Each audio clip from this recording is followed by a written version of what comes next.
Growing up, I always thought family meant equal love and support. My parents told us they were proud of both their sons.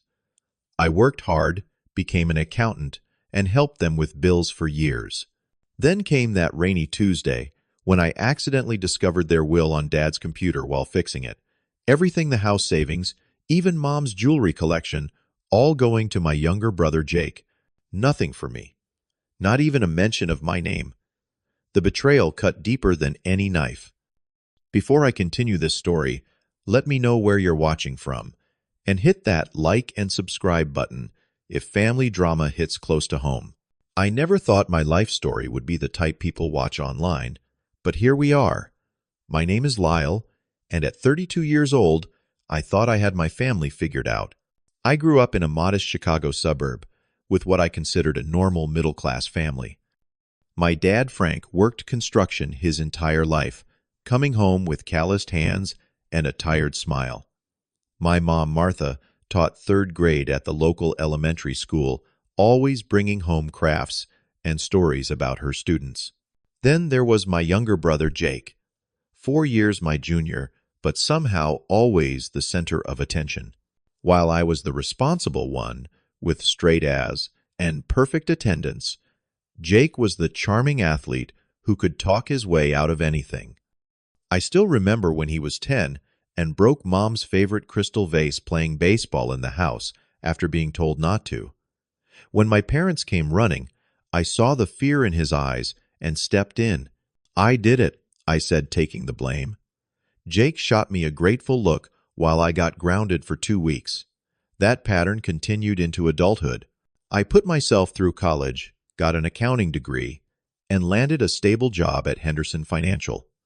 Meanwhile, Jake bounced between community college semesters, working retail jobs between playing in local bands. He always had big dreams, but small follow-through. By the time I was 25, I had my own apartment while Jake was still couch surfing or living with roommates who inevitably got tired of his missed rent payments. Despite my own student loans and beginning career, I started helping my parents financially. It began small, covering a surprise plumbing bill, helping with property taxes when they came up short. Over 7 years, it evolved into regular support. Every month, I transferred $500 to $800 to their account. I paid for unexpected medical bills when Dad hurt his back. I covered the new water heater installation. I helped with groceries when inflation hit hard. All told, I had contributed over $42,000 to my parents' household while building my own life. It was just what a good son did, I thought. Family supports family. Until that Tuesday evening in April, when everything changed. I had stopped by for our weekly family dinner. Mom made her famous pot roast, and we were all sitting around catching up. Dad mentioned his computer was running slow, and I offered to take a look after dinner. "It keeps freezing up when I try to check email," he complained, pushing potatoes around his plate. "Probably got one of those virus things." "I can fix it," I assured him. "Probably just needs some cleanup and updates." After dinner, Mom and Dad joined Jake in the living room to watch a basketball game while I headed to the small home office. The computer was indeed a mess. Dozens of programs running at startup, temporary files clogging the system, multiple browser toolbars. As I organized files and ran cleanup utilities, I noticed a folder labeled Important Documents. I only opened it to make sure it wasn't full of unnecessary duplicate files eating up space. That's when I saw it. A PDF titled Last Will and Testament, Frank and Martha Walton. I hesitated. This was private, but something pulled me to click it, maybe a sense that, as the one handling their finances, I should know their long-term plans. The document loaded, and my world collapsed in seconds. "We, Frank and Martha Walton, being of sound mind, hereby bequeath all our worldly possessions, including, but not limited, to our home at 1472 Maple Drive, valued at approximately $220,000, all savings, and retirement accounts totaling $175,000, vehicles, furniture, family heirlooms, and personal effects to our son, Jacob Allen Walton. I scrolled through page after page looking for my name. Nothing. The will was dated 3 years ago, well into the time I had been regularly supporting them financially. My hands shook as I closed the file. The house I helped pay the mortgage on, the retirement accounts I had enabled them to maintain by covering other expenses. The family heirlooms, including the pocket watch from my grandfather that Dad promised would be mine someday. All for Jake. Nothing for me. I returned to the living room in a daze.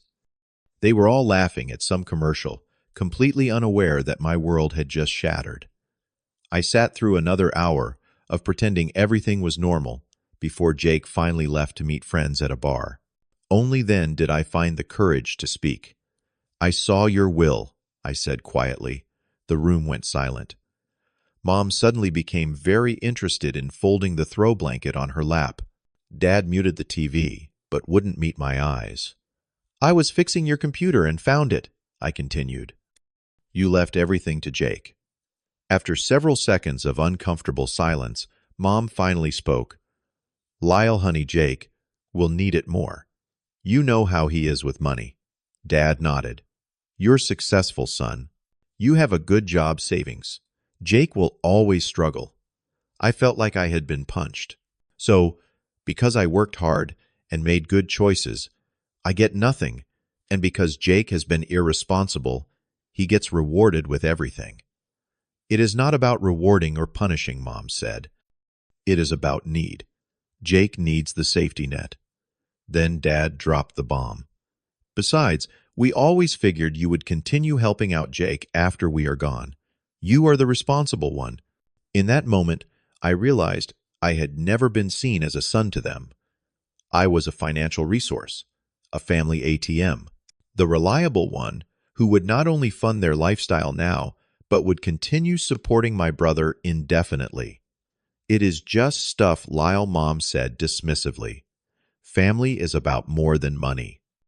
"Did you ever consider how this would make me feel?" I asked.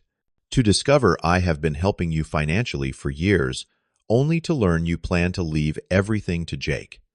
They looked at me like I was being materialistic and selfish. There was no recognition of the unfairness, no acknowledgement of my years of sacrifice. I left early that night, driving home with tears blurring the road ahead of me.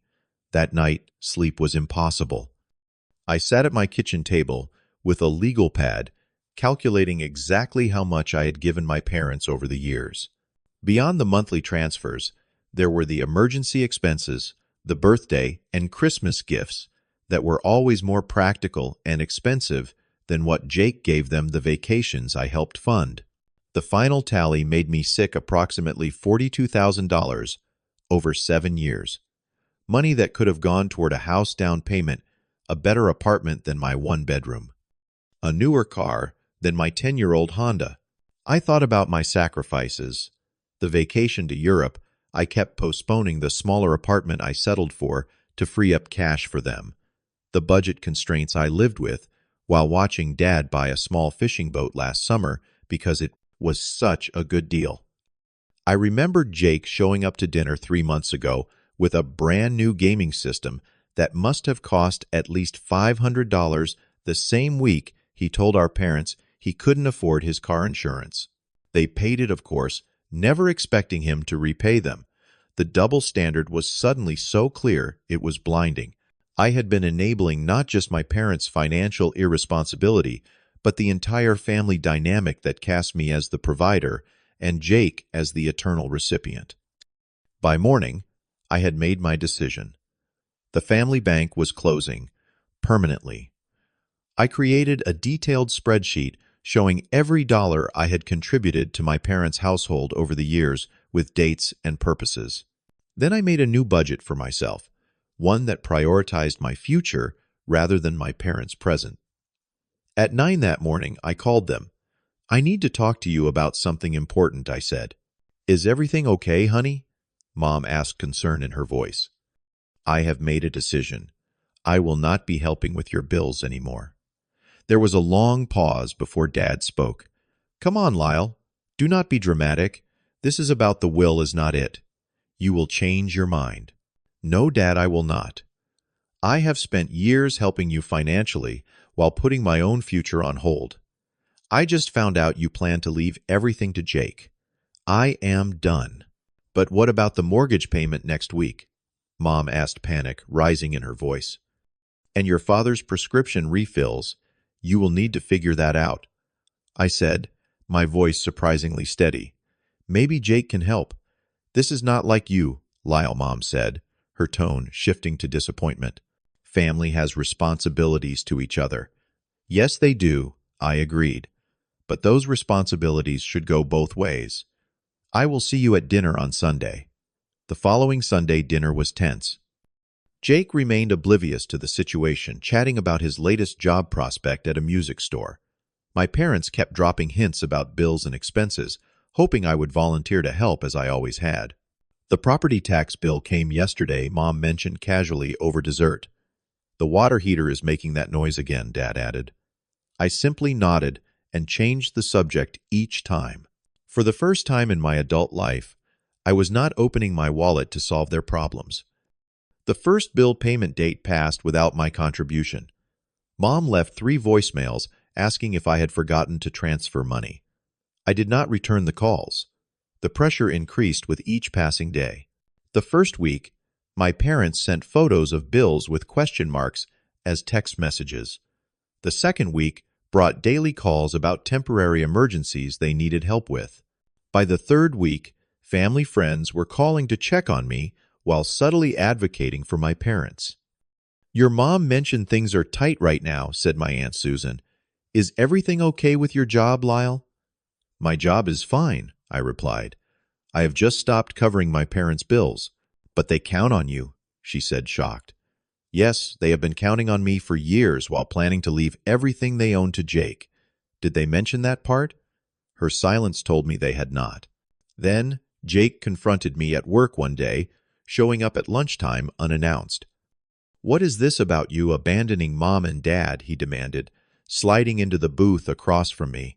I studied my brother's face.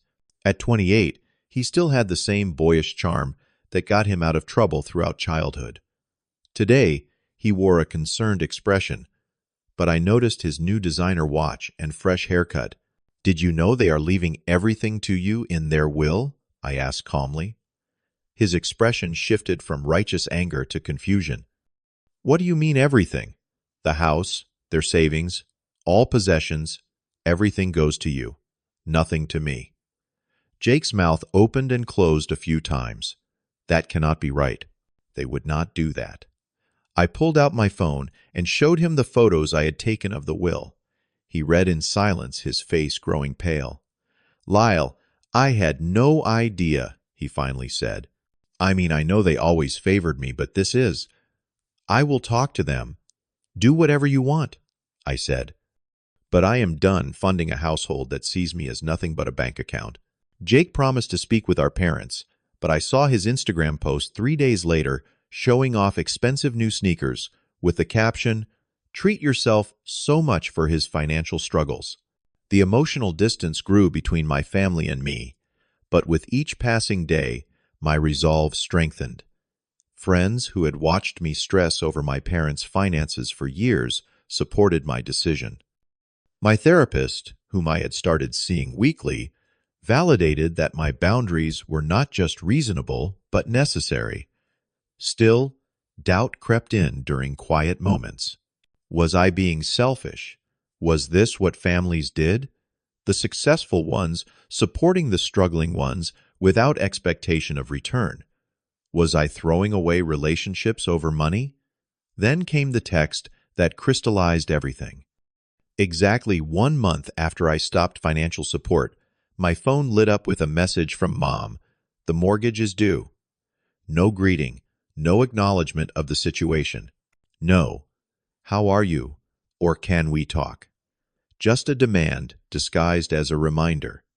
In that moment, I saw with perfect clarity how our relationship had evolved, or devolved. I was not a son. I was a utility to be accessed when needed. I typed and deleted several responses before settling on the simplest truth: so is my future. Ask Jake. I turned off my phone immediately after sending it, then went for a long walk through the neighborhood park. The spring air was cool but refreshing, and with each step, I felt both grief and relief battling within me. By the time I returned home and turned my phone back on, I had 15 missed calls and 23 text messages. From Mom, "How could you be so cruel?" From Dad, "We raised you better than this." From Jake, "Dude, they are freaking out. This is messed up." None of them acknowledged the root issue. None offered understanding of my perspective. The messages just reinforced that I had made the right decision. 3 days later, my parents demanded an in-person meeting at their house. "We need to resolve this as a family," Dad insisted. When I arrived Sunday afternoon, I was ambushed. Not only were my parents and Jake there, but also my Aunt Susan and Uncle Robert, apparently invited as neutral mediators. We sat in the living room, the tension palpable. Mom's eyes were red from crying, and she clutched a tissue in her hand. "We could lose the house," she began, voice trembling. "The mortgage payment is late, and there is a fee now." Dad jumped in before I could respond. "After everything we have done for you, this is how you repay us. By abandoning your family when we need you." I remained calm. "What exactly have you done for me that you have not done for Jake? And what has Jake done to support this family financially?" Jake squirmed in his seat. "I would help if I could, but I can barely make rent. You know that." "Yet you bought $200 sneakers last week," I noted. He had the decency to look embarrassed. Aunt Susan tried to play peacemaker. "Surely there is a compromise here." "Lyle, your parents have relied on your help for a long time. You cannot just cut them off without warning." Uncle Robert cleared his throat. "I do not want to take sides, but Susan and I made sure our will splits everything equally between our kids. It only seems fair." The room went quiet. My parents exchanged uncomfortable glances. I pulled out the spreadsheet I had created and handed copies to everyone. "This is a record of every dollar I have given to support my parents over the past 7 years. $42,673.14 to be exact. During that time, they created a will, leaving everything to Jake. I then took out the photos of the will and passed them around. I want everyone to understand exactly what this conversation is about. It is not about one mortgage payment. It is about years of being treated as an ATM while being disregarded as a son." Aunt Susan gasped as she read portions of the will. Uncle Robert removed his glasses and rubbed his eyes. "Frank, Martha, is this true?" he asked quietly. Mom burst into tears. "We just wanted to protect. Jake Lyle has always been able to take care of himself." "So you punish me for being responsible?" I asked. "Do you have any idea how that feels? To work hard, do everything right, support everyone else, and then discover I mean so little to you." My voice cracked, and years of suppressed emotion came pouring out. "This is not about money. This is about recognition, value, appreciation. I have spent my entire life trying to earn your approval while watching you hand it freely to Jake. I have given up opportunities, dreams, and financial security to help you. And your response was to cut me out completely when it came time to consider your legacy." The room fell into stunned silence. Jake stared at the floor. My aunt wiped away tears. Dad looked shell-shocked. "We never thought of it that way," Mom whispered. "That is the problem," I replied, standing up. "You never thought about how I would feel at all." I walked out despite their pleas to stay and work this out. Some things could not be fixed in one conversation. For 2 weeks, I maintained no contact with my immediate family. My phone was blessedly quiet, giving me space to think and heal. Then my Aunt Susan called. "I want you to know I think you are right," she said. "What they did was wrong, and I told them so." Uncle Robert followed up with an email offering financial planning advice and checking in on my well-being. "Family is important," he wrote, "but so is fairness. I am proud of you for standing up for yourself." A text from Jake appeared a few days later. I talked to Mom and Dad about the will. I feel awful, man. I always knew they favored me, but I never asked for that. I was just afraid to rock the boat by refusing it. Then came a series of messages from my parents. The first few were angry, accusing me of tearing the family apart. Gradually, they shifted to desperate apologies and pleas to reconnect. Finally, a letter arrived by mail. Inside, my parents wrote that they had revised their will and wanted me to know. I chose not to ask about the details. This had never been about the money or possessions themselves. It was about the disrespect and lack of consideration they represented. Instead, I focused on healing. Weekly therapy sessions helped me understand my role in allowing the unhealthy dynamics to continue for so long. I created a new financial plan that prioritized my goals, a down payment on my own home, maxing out my retirement accounts, and an emergency fund that was for my emergencies only. I reconnected with friends I had neglected while managing my family's crises. I started sleeping better, my persistent anxiety decreased, and I even lost the stress weight that had accumulated around my midsection over the years. As a symbolic fresh start, I booked the solo vacation to Alaska I had been postponing for 5 years. Just making the reservation felt like reclaiming a piece of myself. 3 months after our confrontation, my parents showed up at my apartment, unannounced, carrying containers of homemade food.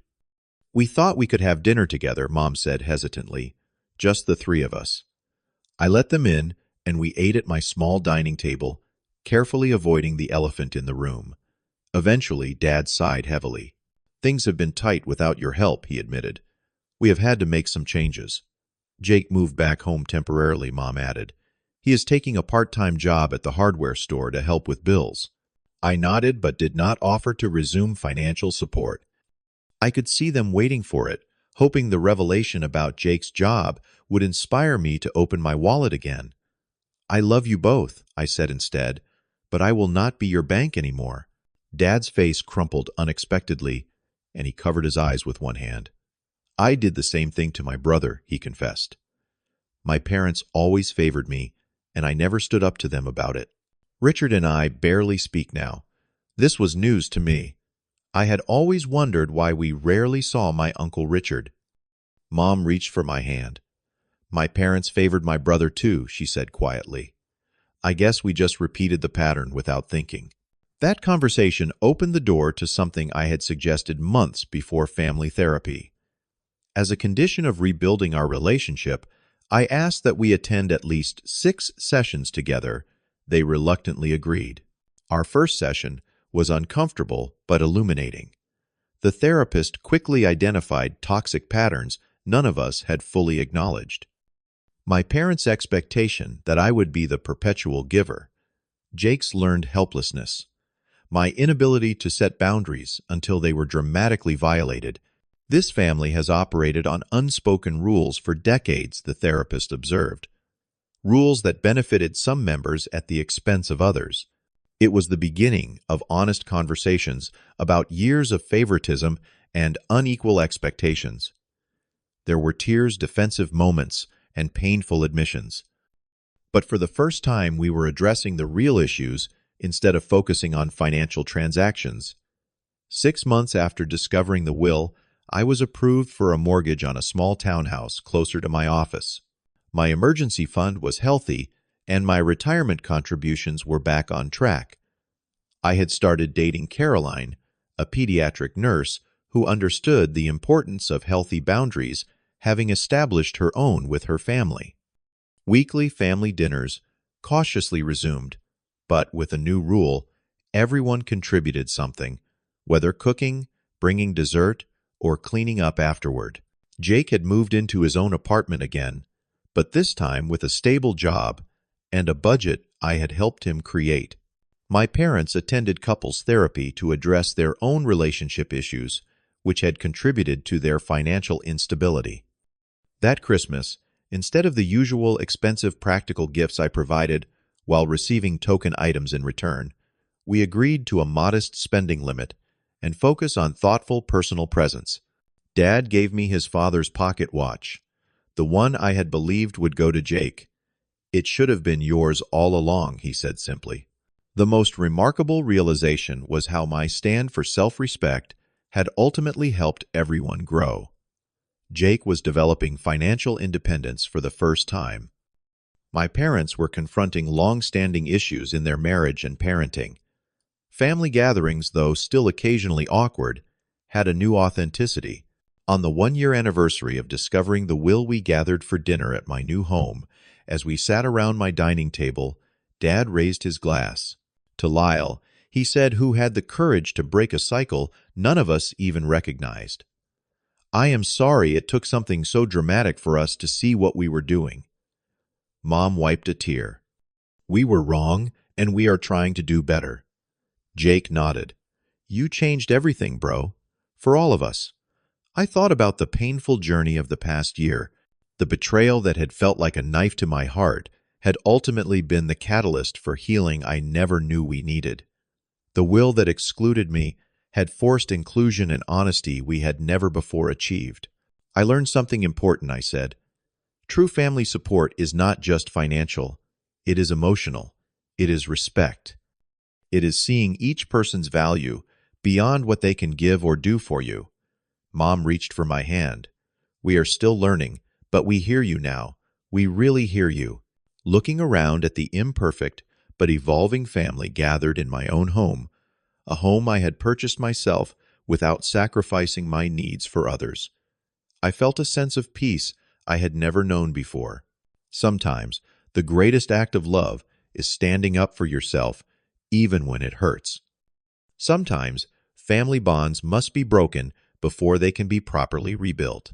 And sometimes the inheritance that matters most is not what is written in a will, but the legacy of respect and honesty we create through difficult choices. Have you ever had to stand up to your family in a way that hurt initially, but ultimately led to healing? Share your experience in the comments below. If this story resonated with you, please hit the like button, subscribe to hear more real-life experiences, and share this with someone who might need to hear it. Sometimes the hardest boundaries to set are with the people we love most. Thank you for listening to my story, and remember, your worth is never determined by how much you give to others.